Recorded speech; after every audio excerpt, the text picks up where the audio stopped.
Hello friends, आज की class में देखेंगे डीएलएड तृतीय सेमेस्टर विज्ञान विषय के लघुत्तरी प्रश्नों को।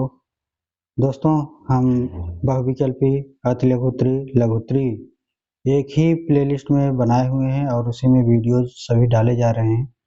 तो अगर आपको कोई भी पार्ट देखना है तो आप प्लेलिस्ट पर चले जाइएगा, डिस्क्रिप्शन में लिंक मिल जाएगा।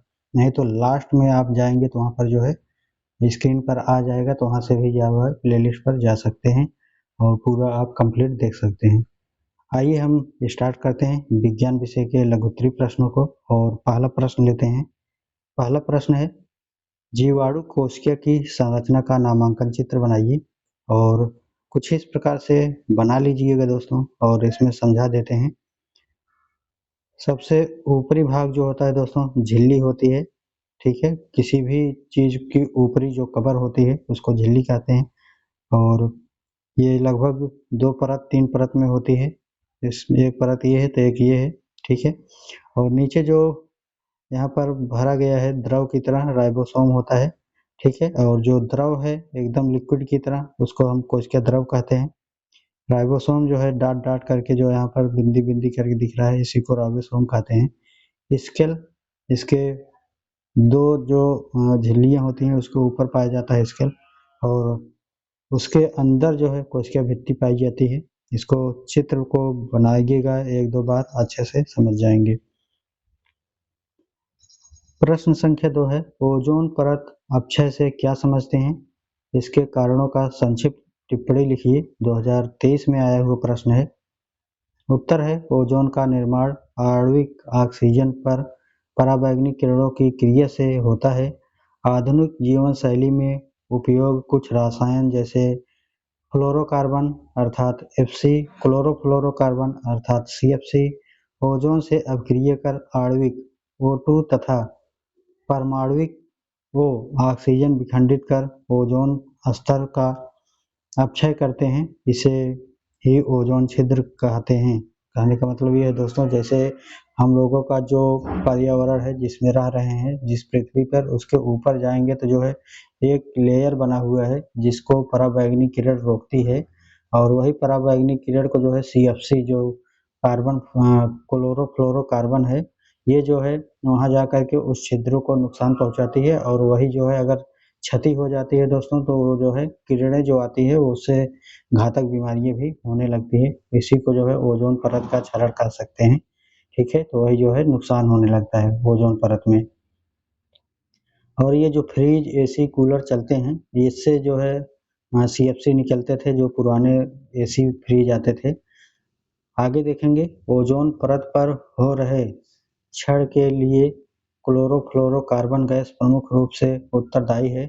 इसके अलावा halogen, methyl chloroform, carbon tetrachloride आदि रासायनिक पदार्थ भी ओजोन को नष्ट करने में योगदान दे रहे हैं। आगे देखेंगे, प्रश्न संख्या 3 है, मटर कुल के पौधों की जड़ का नामांकन चित्र बनाइए। तो मटर का जब आप उसकी जड़ को उखाड़ेंगे तो कुछ इस प्रकार से जो है बने हुए आपको दिखाई देंगे। ठीक है, और जो ये यहाँ पर डाट का छोटा सा मटर के दाने की जैसा सामान जो बना हुआ है उसको नाइट्रोजनीकृत जीव कहते हैं, और ये शाखाएं जो है दोस्तों जिसको जड़ बोलते हैं। ठीक है, इसमें बना करके आप चित्र को समझा सकते हैं आसानी से। प्रश्न संख्या 4 है, अनुकूलन किसे कहते हैं? जलीय एवं मरुस्थलीय अनुकूलन को संक्षेप में उदाहरण सहित समझाइए। उत्तर, अपने आसपास के वातावरण से किसी जीव द्वारा स्वयं को ढाल लेना अथवा सामंजस्य स्थापित कर लेना अनुकूलन कहलाता है। जैसे आप भी जैसे कहीं पर रह रहे हैं, कोई भी प्लेस हो सकता है, अगर नए प्लेस पर जाना हुआ तो आपको भी एक बार कठिनाइयाँ होगी, लेकिन अगर वहाँ पर 2-4 साल 6 साल रहना हुआ तो आप भी अपने वहाँ के हिसाब से ढाल लेंगे, वहाँ के परिवर्तन के हिसाब से ढाल लेंगे। बहुत ज़्यादा गर्मी पड़ रही होगी तो आप कूलर एसी फ्रिज लगवा लेंगे तो आसानी से हो जाएगा, नहीं तो सहने की क्षमता जो है आपकी विकसित हो जाएगी। ठीक है, तो इसी को जो है वातानुकूलन कहते हैं। ठीक है, वह ठीक है, अनुकूलन इसी को कहते हैं क्योंकि आप उस हिसाब में ढल जाते हैं। ठीक है, आगे है, इसके लिए प्राकृतिक रूप से शारीरिक लक्षण उत्पन्न होते हैं, जैसे जलीय जीव मछलियों में सांस लेने के लिए जो है गिल्स, तो मरुस्थलीय क्षेत्र में ऊँट में लंबे समय तक बिना पानी के रहने के लिए अनुकूलित होता है, क्योंकि उसके पंजे भी जो है चौड़े होते हैं और रेगिस्तान में पानियाँ कम होती हैं, तो वहाँ पर जो है इसको आसानी हो जाती है रहने के लिए, क्योंकि ये उस वातावरण में ढल जाते हैं ऊँट। विशेष वातावरण में जीवधारी को सुगमतापूर्वक जीवन व्यतीत करने एवं वृद्धि हेतु रचनात्मक एवं क्रियात्मक अस्थायी परिवर्तन उत्पन्न होने की प्रक्रिया है। प्रश्न संख्या 5 है, कार्बनिक रसायन का क्या अभिप्राय है? कार्बनिक यौगिक में श्रृंखलन की विशेषता को उदाहरण सहित समझाइए। तो आइए देखते हैं। उत्तर है, कार्बन यौगिकों की अधिक खोज और शोध करने पर यह ज्ञात हुआ कि अनेक यौगिक वनस्पतियों तथा जंतुओं दोनों ही में समान रूप से पाए जाते हैं। अतः जंतु पदार्थ और वनस्पति पदार्थों का पृथक निरर्थक सिद्ध हुआ, परंतु इस समय भी यह आवश्यक समझा गया है कि खनिज पदार्थ और जीवित पदार्थों से प्राप्त यौगिक का अध्ययन पृथक पृथक किया जाए। उस समय यह विश्वास किया गया था कि जंतु पदार्थ तथा वनस्पति पदार्थ प्रयोगशाला में नहीं बनाए जा सकते। इन सभी पदार्थों को कार्बनिक कहा जाता है और रसायन विज्ञान की वह शाखा है जिसमें पदार्थों का अध्ययन किया जाता है। कार्बनिक रसायन अर्थात ऑर्गेनिक केमिस्ट्री कहलाती है। अतः कार्बनिक यौगिक के निरंतर अध्ययन से ही ज्ञात हुआ है कि सभी कार्बनिक यौगिक में तत्व कार्बन का होना आवश्यक है। अतः रसायन की वह शाखा जिसके अंतर्गत कार्बन के यौगिकों का अध्ययन किया जाता है कार्बनिक रसायन कहलाता है। ठीक है, आगे देखें। चलिए प्रश्न संख्या 6 पर चलते हैं दोस्तों। प्रश्न संख्या 6 है, प्रकाश के प्रवर्तन का नियम बताइए। तो उत्तर हो जाएगा, प्रकाश के प्रवर्तन के 2 नियम हैं। अ है आपतित किरण, अभिलंब एवं परिवर्तित किरण तीनों एक ही समतल में स्थित होते हैं। ब है किन्हीं दो माध्यमों के लिए आपतन कोण की साइन आई तथा अपवर्तन कोण या साइन आर का अनुपात एक नियतांक होता है। अर्थात नियतांक फाई बराबर है म्यू बराबर होता है साइन आई बराबर साइन आर। तो यहाँ पर मान लेते हैं ये दर्पण है दोस्तों, और कुछ इस प्रकार से नीचे पॉलिश किया गया है, और जो किरण है सूर्य से आती है और दर्पण पर पड़ती है तो उसे कहते हैं आपतित किरण, और टकरा करके सीधे जो है जिस माध्यम से जितने अंश की डिग्री पर बनाएगी कोण उतने ही डिग्री में वापस चली जाती है, तो ये वापस चली गई तो इसको कहते हैं प्रवर्तित कोण। ठीक है, और एक अभिलंब होता है जो सीधो सीध होता है, वो जो है अगर किरण सीधे सीध अगर आएगी तो उसी ही माध्यम में वापस भी चली जाएगी, तो उसे अभिलंब कहते हैं। ये भी जो है ध्यान दीजिएगा, इम्पॉर्टेंट है। इस नियम को स्नेल का नियम भी कहते हैं। आगे देखेंगे। प्रश्न संख्या 7 है, अवतल दर्पण तथा उत्तल दर्पण का उपयोग बताइए। तो उत्तर हो जाएगा अवतल दर्पण का उपयोग। और अ है अवतल दर्पण दाढ़ी बनाने के काम आता है। ब है गाड़ी के हेडलाइट में इसका प्रयोग होता है। स है कान आँख नाक के डॉक्टर इसके इस्तेमाल करते हैं। और उत्तल दर्पण का उपयोग कहाँ कहाँ होता है, तो अब उत्तल दर्पण देखते हैं दोस्तों। सोडियम परावर्तक लैंप में। ब है गाड़ी के साइड में लगे शीशे का उत्तल दर्पण का प्रयोग होता है, जिससे पीछे वाली आने वाली गाड़ी व्यक्ति को दूर से दिखाई दे दे। और प्रश्न संख्या 8 है, प्रकाश का प्रकीर्णन क्या है समझाइए, अथवा प्रकाश के प्रकीर्णन से आप क्या समझते हैं, उदाहरण दे करके समझाइए। उत्तर हो जाएगा, जब प्रकाश की किसी ऐसी माध्यम से जब प्रकाश किसी ऐसे माध्यम से गुजरता है जिसमें धूल एवं अन्य पदार्थों के अत्यंत सूक्ष्म कण होते हैं, तो ऐसे इसके द्वारा प्रकाश समस्त दिशाओं में प्रसारित हो जाता है। इस घटना को प्रकाश का प्रकीर्णन कहते हैं। जैसे सूर्य का प्रकाश जब पृथ्वी पर आता है तो तमाम प्रकार के धूल और गंदगियां उड़ते रहते हैं, जिससे प्रकाश का परिवर्तन होता है और उसी के कारण जो है आकाश नीला दिखाई देता है। आगे देखेंगे, बैंगनी रंग के प्रकाश का प्रकीर्णन सबसे अधिक तथा लाल रंग के प्रकाश का प्रकीर्णन सबसे कम होता है। आकाश का नीला रंग प्रकाश के प्रकीर्णन के कारण होता है, अभी हमने बताया। प्रश्न संख्या 9 है, प्रकाश के अपवर्तन के कारण घटने वाली घटनाओं कौन कौन सी हैं? तो उत्तर हो जाएगा प्रकाश के अपवर्तन के कारण घटने वाली घटनाएं। पहला है अ तारों का टिमटिमाना, ब है द्रव में अंशतः डूबी हुई सीधी छड़ टेढ़ी दिखाई पड़ना, ब है पानी से भरे किसी बर्तन की तली में पड़ा हुआ सिक्का ऊपर दिखाई देना, द है मछली की वास्तविक गहराई से कुछ ऊपर उठी हुई दिखाई देना। मछली जितने नीचे रहेगी दोस्तों ऐसा लगेगा कि ऊपर है, आपको ऊपर दिखाई देने लगेगी। आगे है प्रश्न संख्या 10, प्रकाश के पूर्ण आंतरिक परिवर्तन हेतु क्या शर्तें एवं पूर्ण आंतरिक परिवर्तन का उदाहरण बताइए? तो उत्तर हो जाएगा शर्तें क्या होती हैं? तो अ है प्रकाश की किरण सघन माध्यम से विरल माध्यम में जा रही हो, तो अब है ब आपतन कोण क्रांतिक कोण से बड़ा हो और पूर्ण आंतरिक परिवर्तन हो। उदाहरण हीरा का चमकना, रेगिस्तान में मरीचिका का बनना, जल में पड़ी परखनली का चमकना, कांच में आई दरार का चमकना। आगे देखेंगे प्रश्न संख्या 11, प्रकाश का वर्ण विक्षेपण किसे कहते हैं? समझाइए। तो उत्तर हो जाएगा जब सूर्य का प्रकाश प्रिज्म से होकर के गुजरता है तो यह परिवर्तन के बाद प्रिज्म के आधार की ओर झुकने के साथ साथ विभिन्न रंगों में विभक्त हो जाता है। इस प्रकार प्राप्त रंगों के समूह को वर्णक्रम कहते हैं तथा श्वेत प्रकाश का अपने अवयवी अंगों में बांटना ही वर्ण विक्षेपण कहलाता है। सूर्य के प्रकाश के बैंगनी रंग का विश्लेषण सबसे अधिक एवं लाल रंग का सबसे कम होता है।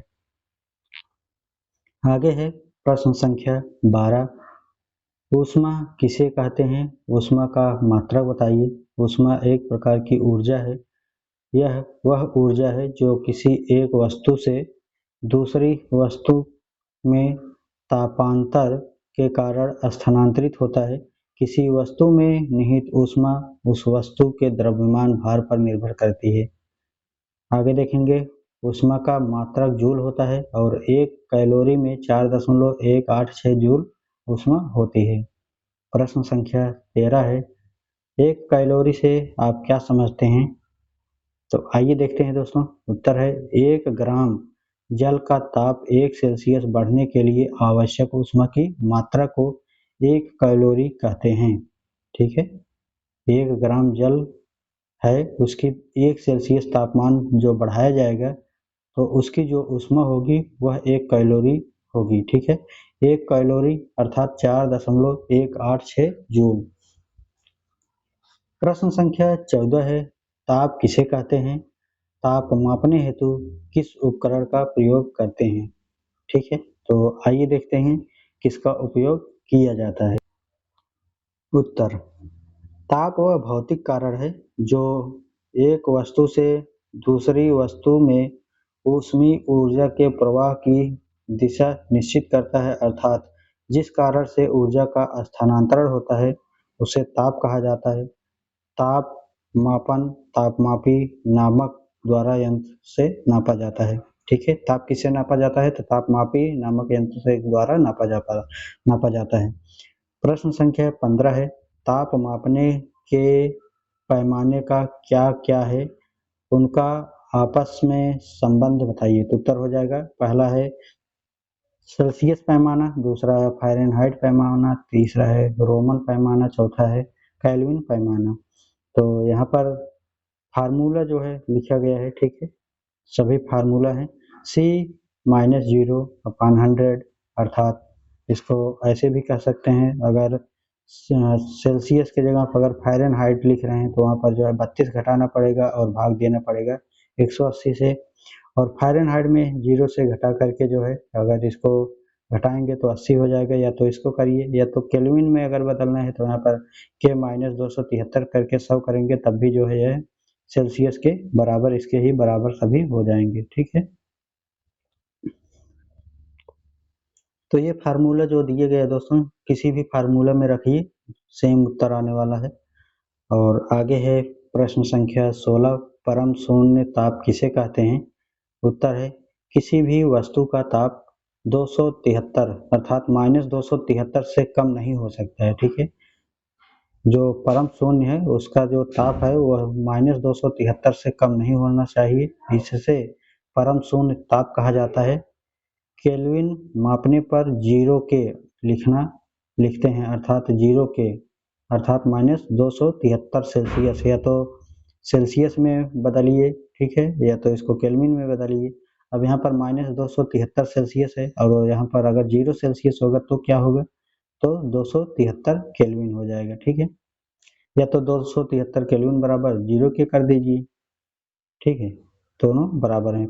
प्रश्न संख्या 17 है विशिष्ट ऊष्मा क्या है, मात्रक बताइए। तो उत्तर है किसी पदार्थ की विशिष्ट ऊष्मा की वह मात्रा है जो उस पदार्थ के एकांक द्रव्यमान में एकांक ताप वृद्धि उत्पन्न करती है।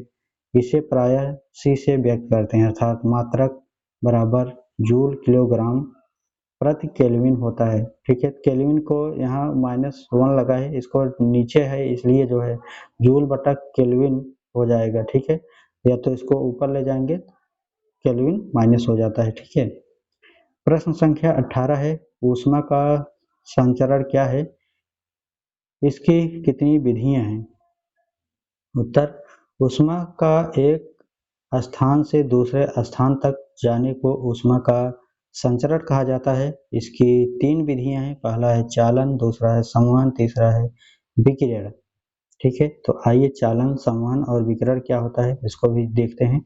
तो चालन के द्वारा ऊष्मा पदार्थ में एक स्थान से दूसरे स्थान तक पदार्थ के कणों को अपने स्थान का परिवर्तन किए बिना पहुंचती है, और ठोस में ऊष्मा का संचरण चालन की विधि द्वारा होता है।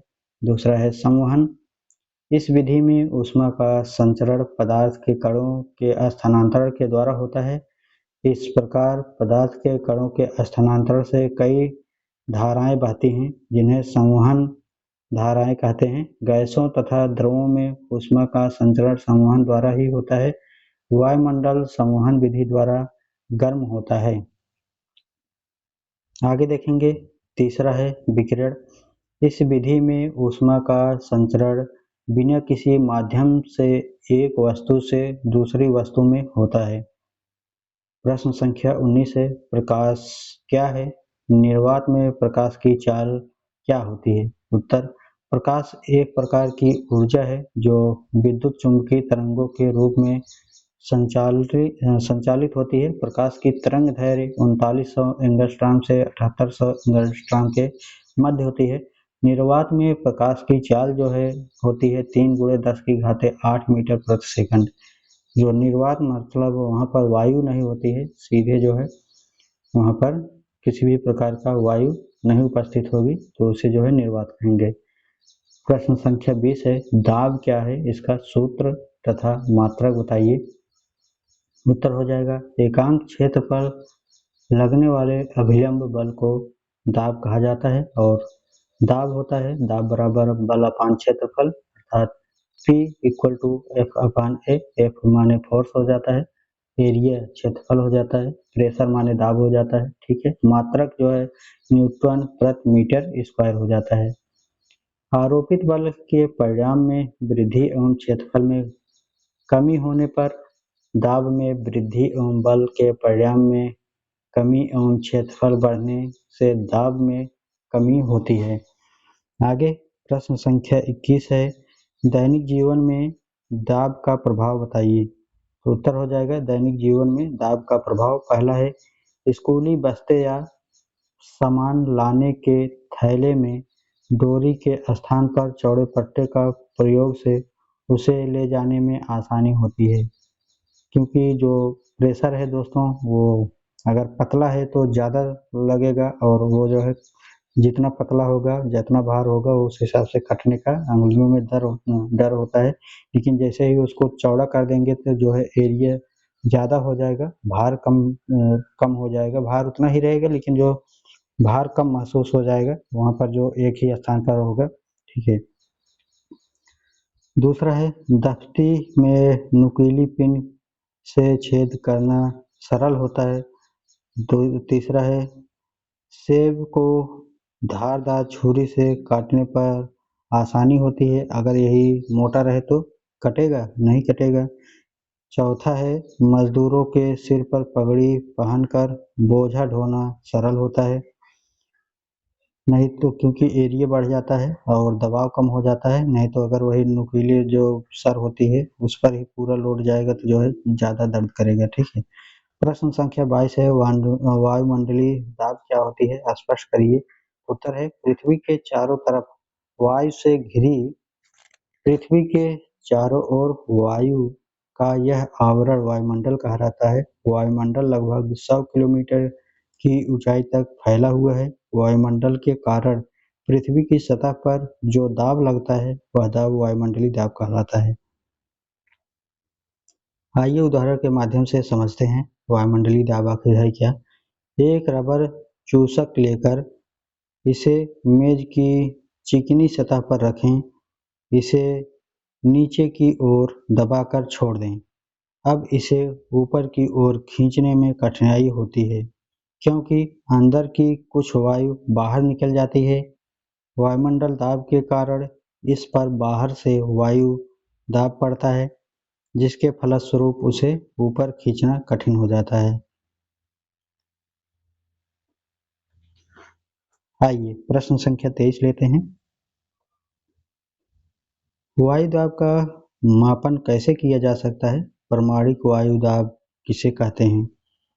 उत्तर है सतह के एकांक क्षेत्र पर लगने वाले वायुमंडल की वायु के भार से वायुमंडल का मान ज्ञात किया जाता है। तो वायु दाब बराबर होता है वायु स्तंभ का भार अर्थात न्यूटन में और बटा क्षेत्रफल मीटर स्क्वायर।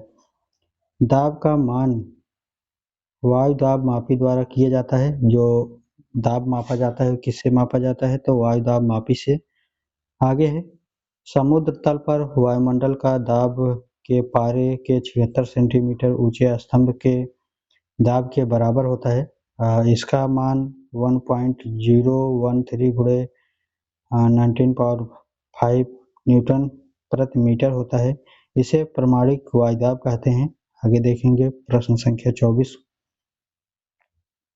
दोस्तों एक रिक्वेस्ट है, अगर पहली बार आए तो जो है सब्सक्राइब कर लीजिएगा और वीडियो को जो है शेयर कर दीजिएगा, क्योंकि मैं बोल नहीं रहा हूँ तो 3 वीडियो से, तो कम से कम एक बार आप कर दीजिएगा, क्योंकि पढ़ाना रहता है तो मैं बार बार बोलना सही नहीं समझता हूँ। ठीक है।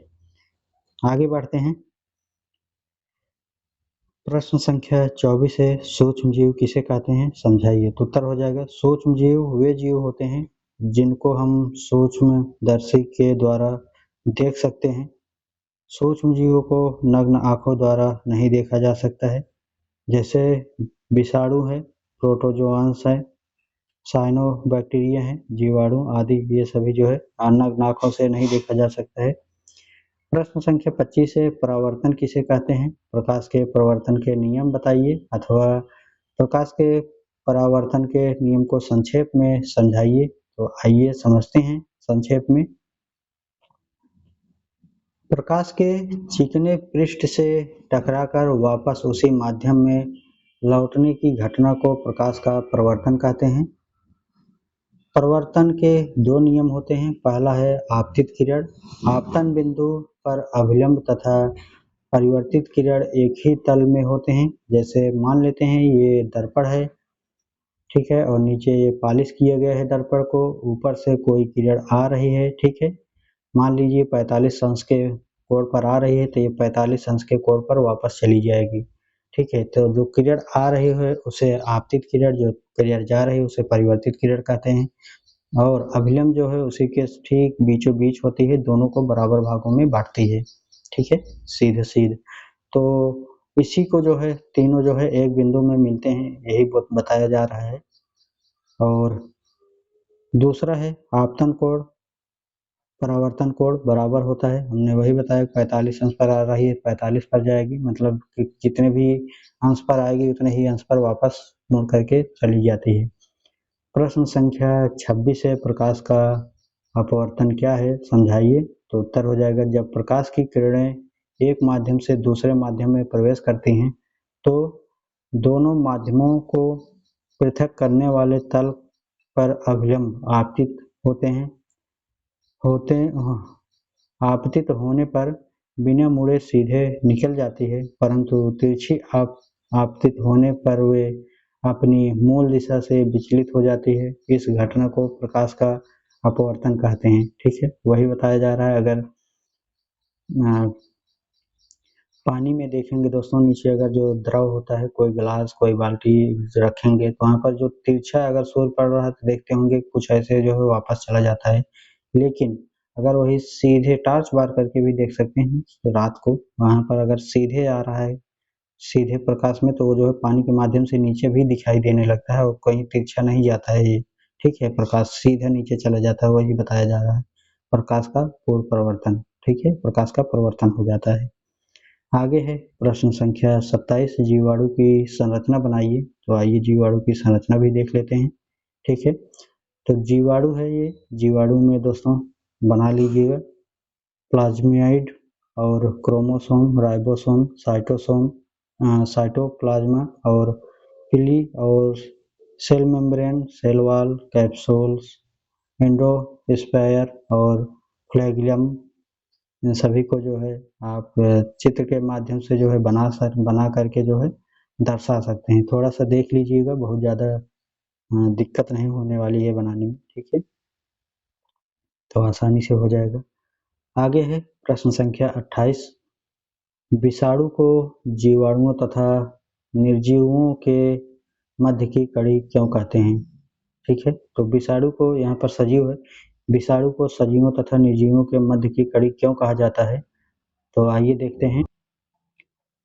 विषाणु सजीवों तथा निर्जीवों दोनों का लक्षण रखते हैं, इसीलिए इन्हें सजीव तथा निर्जीव के मध्य की संयोजक कड़ी कहते हैं। जो विषाणु होते हैं दोस्तों, अगर सजीव के साथ हैं तो जो है बढ़ने लगते हैं। ठीक है, और निर्जीव के साथ हैं, जैसे कोई जहाँ पर निर्जीव चीज़ें हैं, ठीक है, अगर इंसान है तो इंसान के अंदर जाएंगे तो ये जो है वृद्धि करने लगेंगे। अगर इंसान मृत है या और कोई दिक्कत है, ठीक है, जो सजीव चीज़ें हैं, लकड़ियाँ हैं, निर्जीव लकड़ियाँ हैं, तो वहाँ पर जो है ये आसानी से वैसे ही जितना इसकी क्वांटिटी है उसी में बैठा रहेगा और कोई दिक्कत नहीं होगी। लेकिन जैसे ही सजीव के संपर्क में आएगा इसकी संख्या बढ़ने लगती है। तो ये दोनों कार्य करते हैं, इसीलिए इसको जो है दोनों के मध्य जो है संयोजक की कड़ी कहा जाता है। विषाणु में सजीवों का लक्षण, तो आइए देखते हैं। पहला है न्यूक्लिड अम्ल पाया जाता है, और दूसरा है सजीवों के भीतर सजीवों के भांति ताप, दाब तथा रसायन का प्रभाव होता है। तीसरा है सजीव कोशिका के अंदर जाने पर सक्रियता से सजीवों के समान इसमें एंजाइम तंत्र का उपयोग करना। विषाणु से निर्जीव सजीवों का लक्षण देख लेते हैं। विषाणु में जो है जो निर्जीव होते हैं वो वायरस, ठीक है, जीवाणु, उसके देखते हैं। तो पहला है श्वास की आवश्यकता का न होना, इसमें सांस वास नहीं लेते हैं। दूसरा है विषाणुओं का क्रिस्टलन बनाना, और तीसरा है जीव द्रव्य का न पाया जाना, इसमें कोई भी जीव द्रव्य नहीं पाया जाता है। आगे देखेंगे प्रश्न संख्या 29, जीवाणु को पादप जगत में क्यों रखा जाता है। तो उत्तर है जीवाणु वास्तव में जीवधारी है। ठीक है, जीवाणु जो है वास्तव में जीवधारी है, इसमें पौधे एवं जंतुओं दोनों का लक्षण पाया जाता है।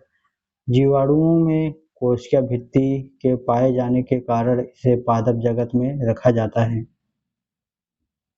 प्रश्न संख्या 30 है, सूक्ष्मजीव दोस्त या दुश्मन पर टिप्पणी लिखिए। ठीक है, और उत्तर हो जाएगा, सूक्ष्मजीव वे जीव होते हैं जिन्हें हम नग्न आंखों से नहीं देख सकते हैं। इनके देखने के लिए हमें सूक्ष्मदर्शी का प्रयोग करना होता है। ठीक है, तो नग्न आंखों से इसको सूक्ष्मजीव को नहीं देख पाएंगे, तो इसको देखने के लिए जो है हमें सूक्ष्मदर्शी का प्रयोग करना पड़ेगा, तब जो है ये आसानी से दिखेगा।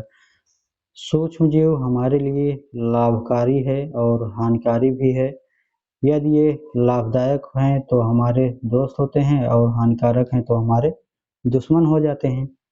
आगे है, कुछ सूक्ष्मजीव हमारे लिए अत्यंत लाभदायक होते हैं। ये निम्न प्रकार के होते हैं। पहला है, जीवाणु भूमि की उर्वरा शक्ति बढ़ाने में सहायता करते हैं।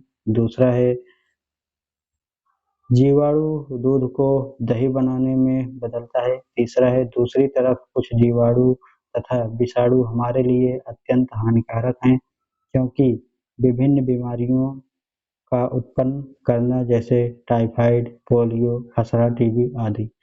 प्रश्न संख्या 31 है, विषाणु किसे कहते हैं, समझाइए। उत्तर हो जाएगा, विषाणु वायरस का शरीर कोशिका विहीन होता है, अर्थात बिना कोशिका का होता है।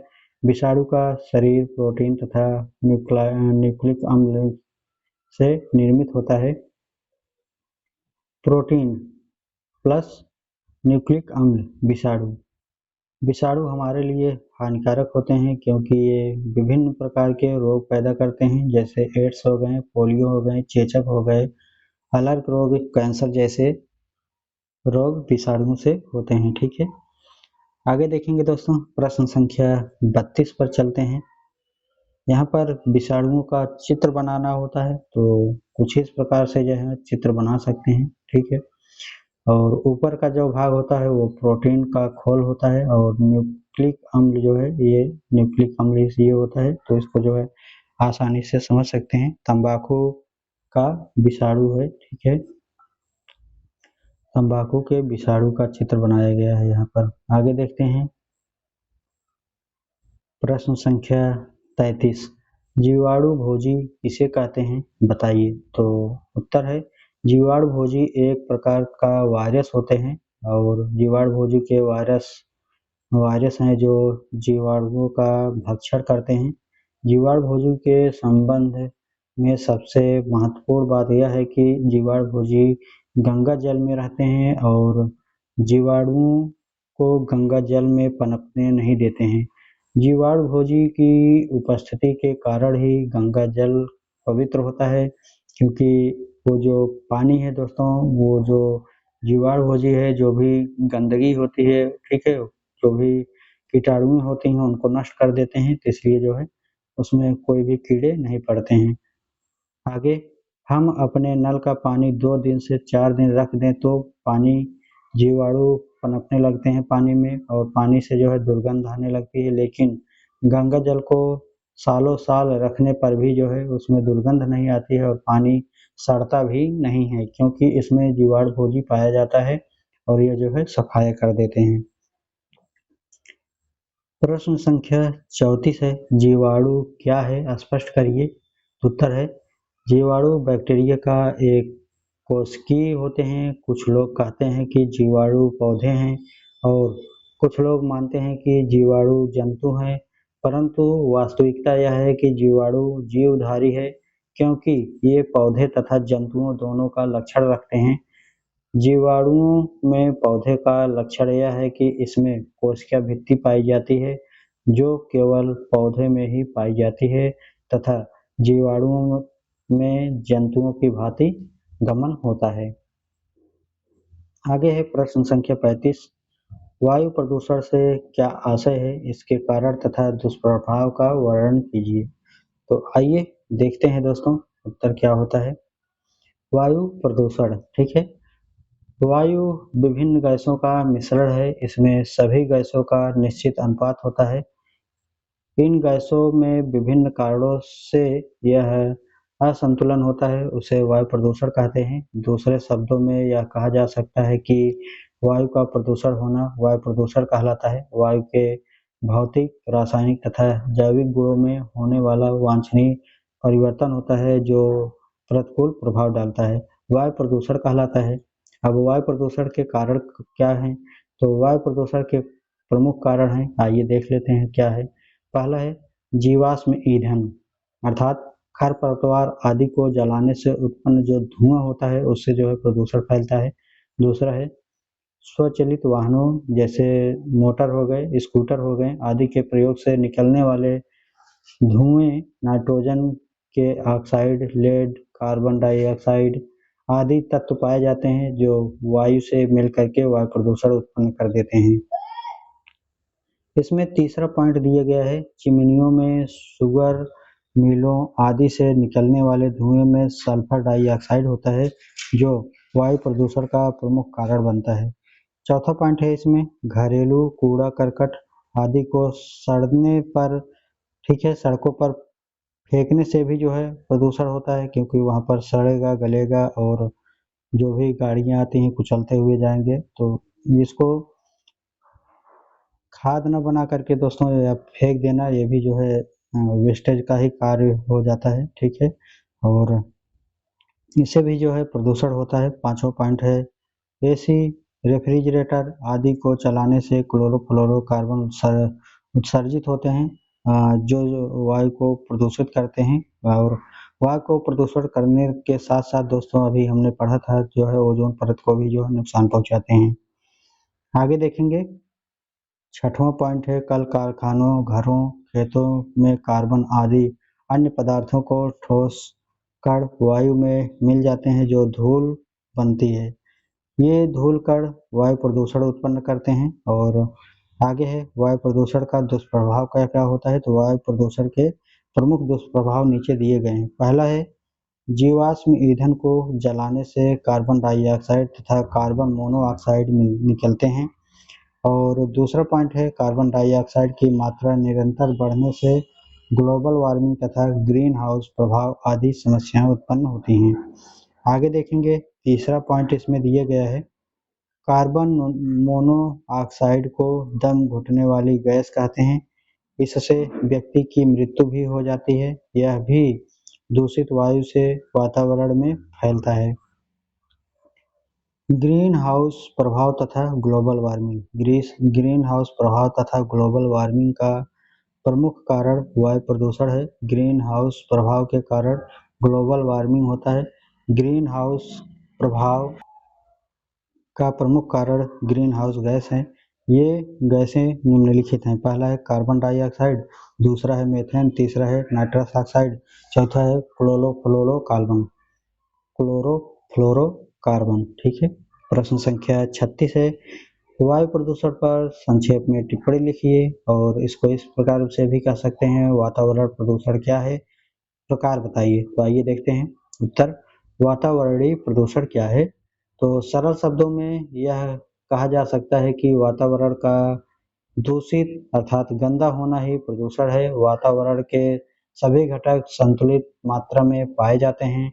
यदि इन घटकों की मात्रा या तो आवश्यकता से अधिक हो जाए या आवश्यकता से कम हो जाए तो भी जो है यह हानिकारक घटक का प्रवेश माना जाता है। तो वातावरण दूषित हो जाता है, ठीक है, वातावरण क्या हो जाता है, दूषित हो जाता है और इसका वातावरण के जीवों पर प्रतिकूल प्रभाव पड़ता है। यही वातावरण को प्रदूषण कहते हैं, ठीक है, वातावरणीय प्रदूषण कहते हैं।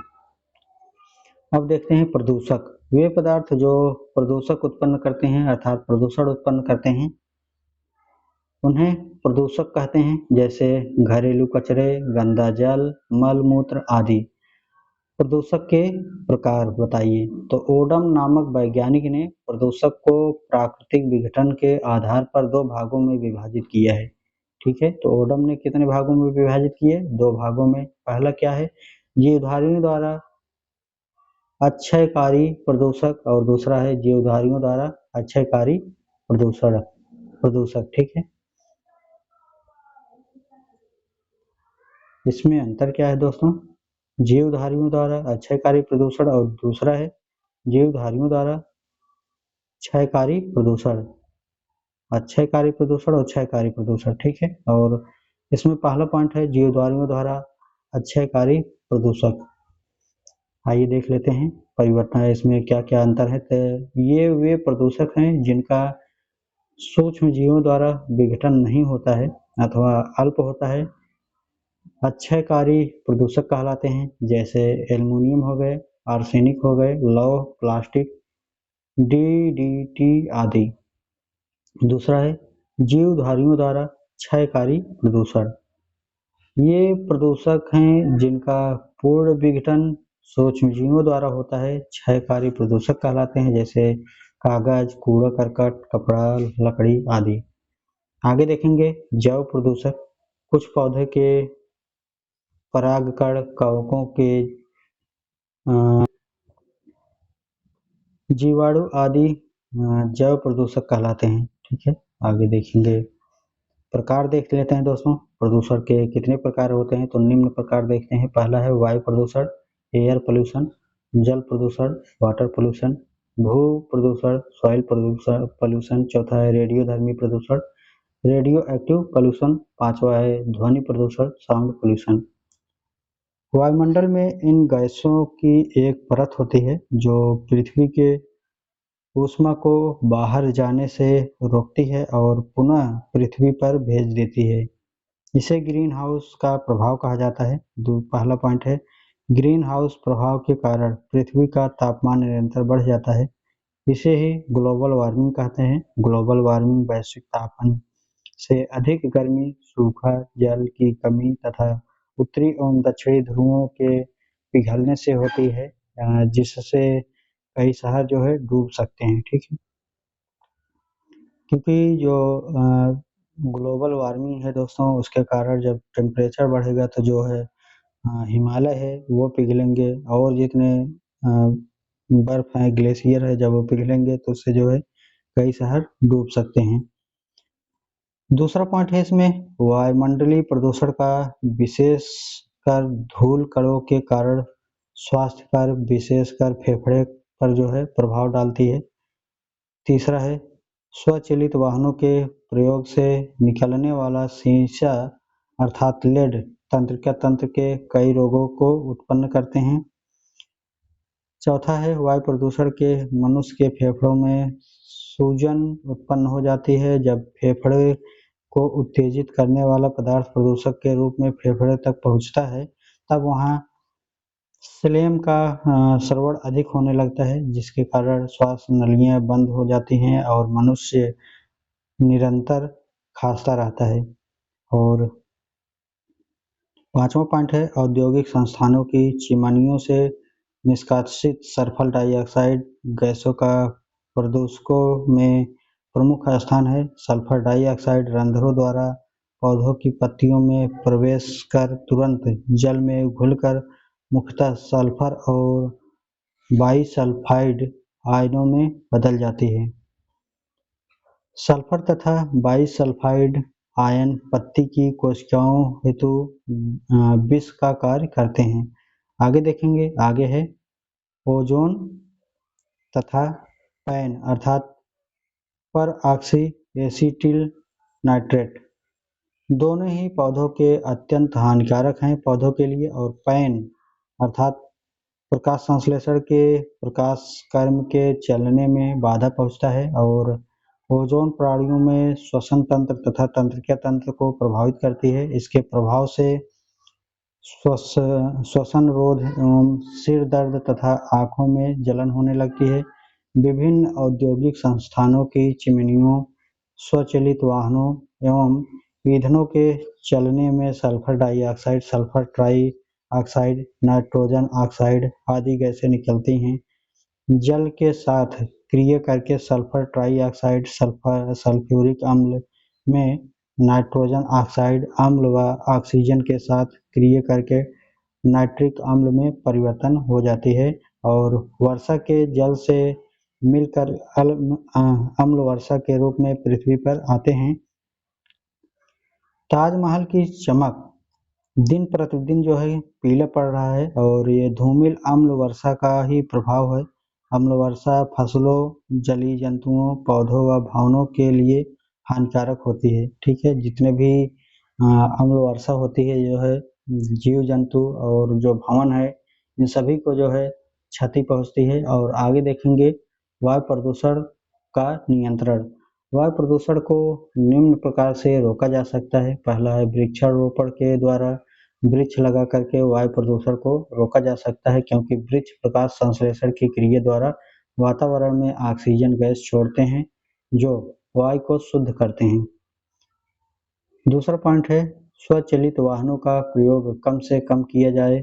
स्वचालित वाहनों में उत्प्रेरक समपरिवर्तन के प्रयोग द्वारा भी वायु को रोका जा सकता है। इस विधि से स्वचालित वाहनों के इंजन से निकलने वाली गैसों को उत्प्रेरक परिवर्तन में रखे विषमांगी उत्प्रेरक के ऊपर से परिवहन किया जाता है, जिससे अत्यंत हानिकारक गैसें एवं पदार्थ वातावरण में नहीं पहुंचते हैं। तीसरा पॉइंट है घरेलू कूड़े करकट को उचित स्थान पर फेंकना चाहिए। और चौथा पॉइंट है औद्योगिक संस्थानों की चिमनियों को सघन जनसंख्या वाले क्षेत्रों से दूर रखकर एवं कम से कम प्रयोग करने में लाया जाए। और पांचवा पॉइंट है जीवाश्म ईंधन के स्थान पर प्राकृतिक गैसों का प्रयोग भोजन बनाने के लिए किया जाए।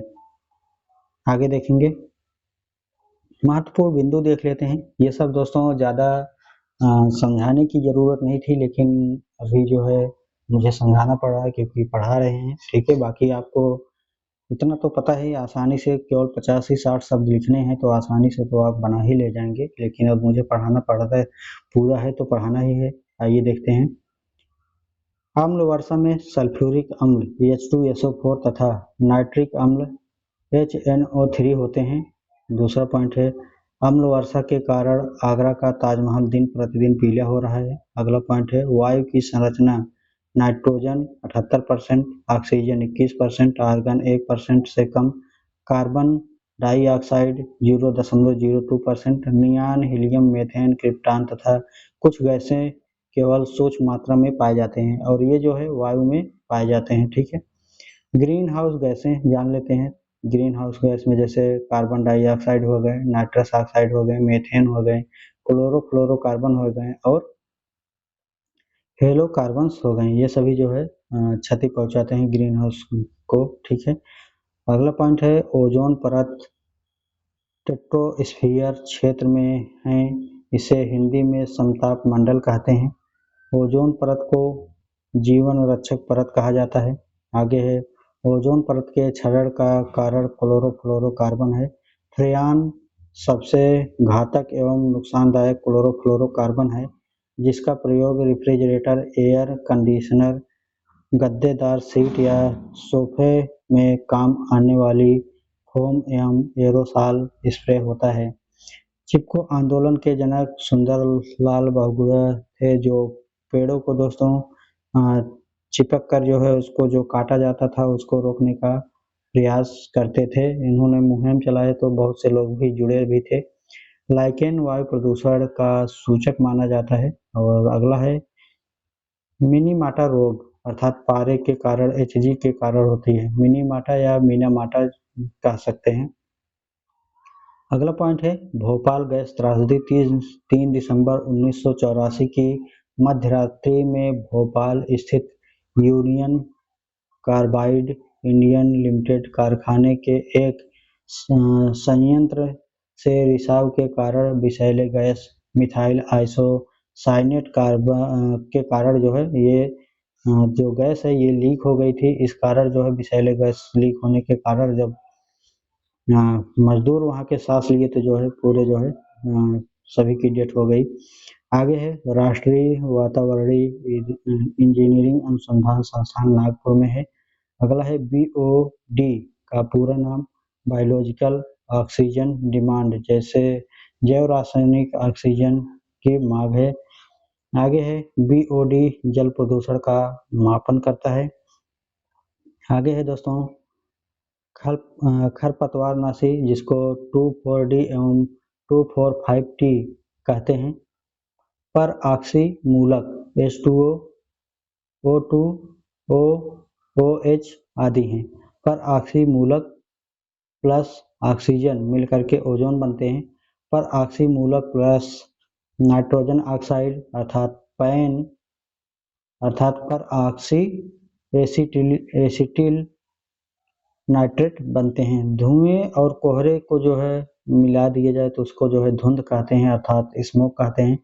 प्राथमिक प्रदूषण किसे कहते हैं तो सल्फर डाइऑक्साइड, कार्बन मोनोऑक्साइड तथा नाइट्रोजन ऑक्साइड आदि को कहते हैं। द्वितीयक प्रदूषण किसे कहते हैं तो ओजोन तथा पैन को कहते हैं। ध्वनि प्रदूषक तीव्रता का मापन डेसिमल द्वारा किया जाता है। अगला है सामान्य श्रवण शक्ति वालों को 25 से 30 डेसिमल ध्वनि पर्याप्त होती है। आगे है प्रश्न संख्या 37। जल प्रदूषण पर एक टिप्पणी लिखिए। जल प्रदूषण अर्थात वाटर पोल्यूशन। जल समस्त जीवों के लिए अत्यंत महत्वपूर्ण है। ऐसा कहा जाता है कि जल ही जीवन है। जो जल पीने योग्य नहीं है वह प्रदूषित जल कहलाता है। जल का प्रदूषित होना ही जल प्रदूषण है।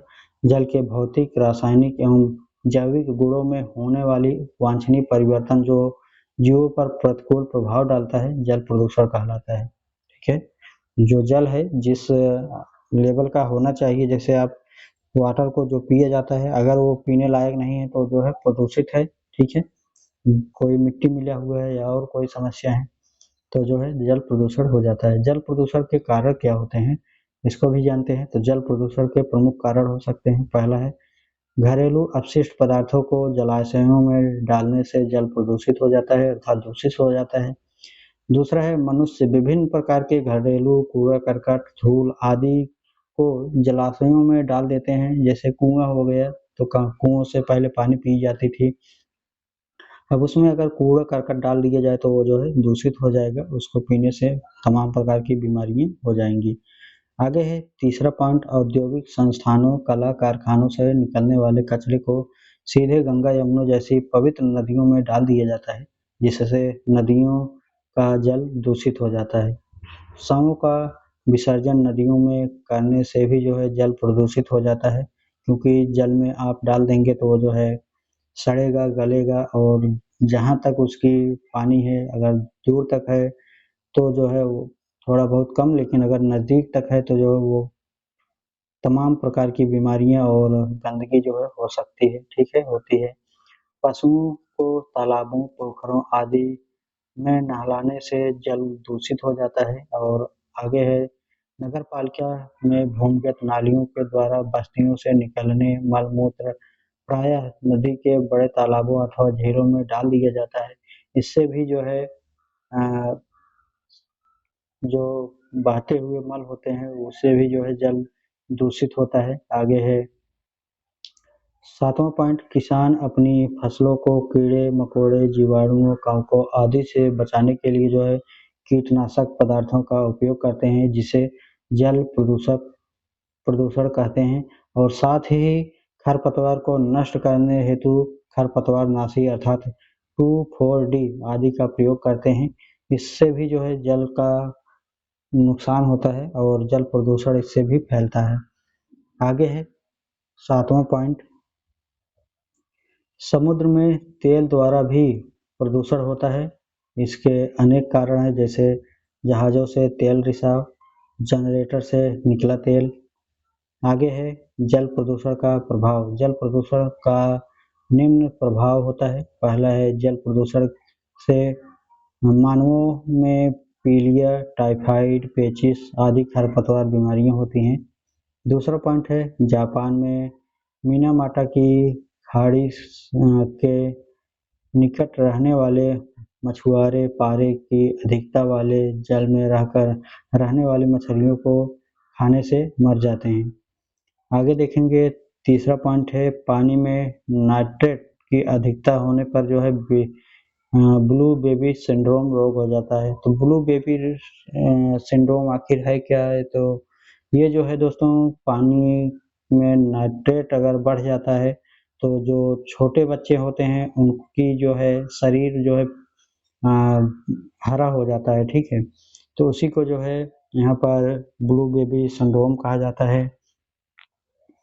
आगे देखेंगे अगला पॉइंट है चौथा, समुद्र के तेल अर्थात जनरेटर का, जहाज़ों का आदि अगर तेल रिसाव हो जाए उसमें तो भी जो है जल प्रदूषण का कारण हो जाता है। तेल में उपस्थित नैप्थलीन व फिनाइल नैप्थलीन के कारण कीड़े तथा मछलियों के अंडे नष्ट हो जाते हैं। तेल के फ्लावकों तथा जलीय पौधों की अधिकता से प्रकाश संश्लेषण की क्रिया भी बंद हो जाती है। आगे देखेंगे पांचवा पॉइंट है फसलों को बचाने एवं अधिक पैदावार के लिए कीटनाशक, खरपतवारनाशी व अन्य क्लोरीन युक्त पदार्थ, ऐसे पदार्थ जिनका जीवधारियों द्वारा कम विघटन होता है, ये खाद्य श्रृंखला जीवों को नुकसान पहुंचाते हैं। अगला है जल प्रदूषण पे नियंत्रण कैसे कर सकते हैं। तो जल प्रदूषण को निम्नलिखित प्रकार से नियंत्रित किया जा सकता है। पहला है वहित मल अर्थात जो मल मूत्र गंदा पानी है वो तालाब में नहीं डालना चाहिए।